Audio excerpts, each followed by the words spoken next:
तो दोस्तों हमको हाल ही में पता चला कि हमारे ही अर्थ जैसा एक और प्लेनेट खोजा गया है स्पेस में, जिसमें मजे में जाकर हम लोग भविष्य में रह सकते हैं और आगे की जिंदगी ऐशो आराम में बिता सकते हैं। वैसे इस प्लेनेट को तो सुपर अर्थ भी कहा जाता है। आप लोगों को पता होगा तो अच्छी बात है और नहीं पता होगा तो और भी अच्छी बात है। वीडियो को पूरा देखिएगा। चलिए शुरू करते हैं। तो इस प्लेनेट को हाल ही में ही 2023 में खोजा गया है और इसका नामकरण किया गया है TOI 715b नाम के साथ।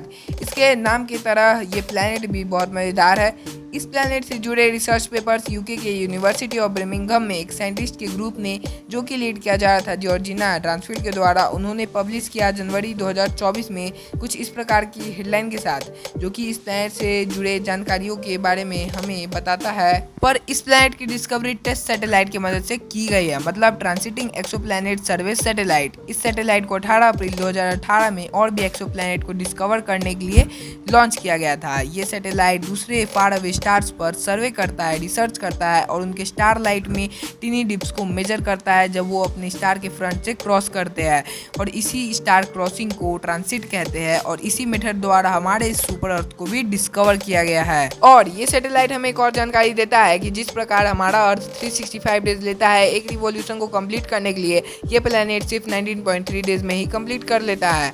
यानी इस प्लेनेट पर एक साल 19.3 डेज के बराबर होता है, जो कि एक अच्छी बात है रिसर्च के लिए, क्योंकि हर 90 डेज के बाद ये प्लेनेट हमारे सैटेलाइट में उसी जगह पर कैप्चर होता है। और ये सैटेलाइट हमें इस प्लेनेट के बारे में सारी जानकारी नहीं बताता है, इसलिए नासा वालों ने डिसाइड किया कि इस प्लेनेट पर आगे के रिसर्चों के लिए जेम्स वेब स्पेस टेलीस्कोप का इस्तेमाल करने का, क्योंकि ये एक पावरफुल इंफ्रारेड टेलीस्कोप है जो कि 25 दिसंबर 2021 को स्पेस में लॉन्च किया गया था। और ये टेलीस्कोप दूसरे प्लैनेट्स के एटमॉस्फेयर पर डीप रिसर्च करता है और पता लगाता है कि उस प्लैनेट पर water, hydrogen, methane, oxygen, carbon dioxide जैसे यूजफुल कंपोनेंट्स है कि नहीं लाइफ के एग्जिस्टेंस के लिए। वैसे अगर आप भी सुपर अर्थ के मजे लेना चाहते हैं तो आपको सिर्फ 137 लाइट ईयर से डिस्टेंस कवर करना होगा, जो कि कुछ ज़्यादा तो नहीं है। और एक मजे की बात कि इस प्लैनेट के पास भी हमारे सन जैसे एक रेड ड्वार्फ है जिसके चक्कर लगाता है, पर ये रेड ड्वार्फ हमारे सन से छोटा और कम गर्म है, इसलिए ये प्लैनेट थोड़े पास में भी इस रेड ड्वार्फ के ऑर्बिट करेगा तो हैबिटेबल जोन में ही होगा।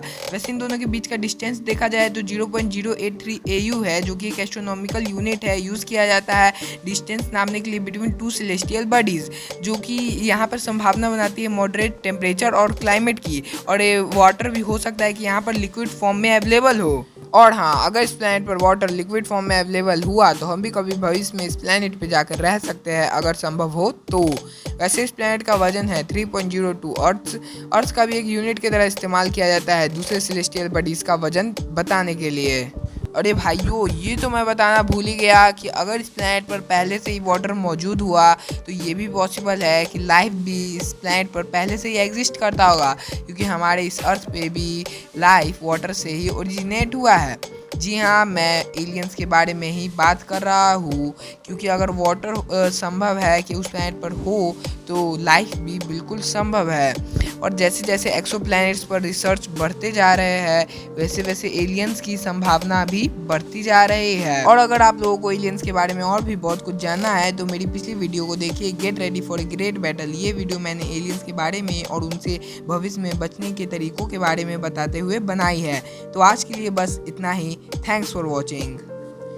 और हाँ, सब्सक्राइब करना मत भूलिएगा।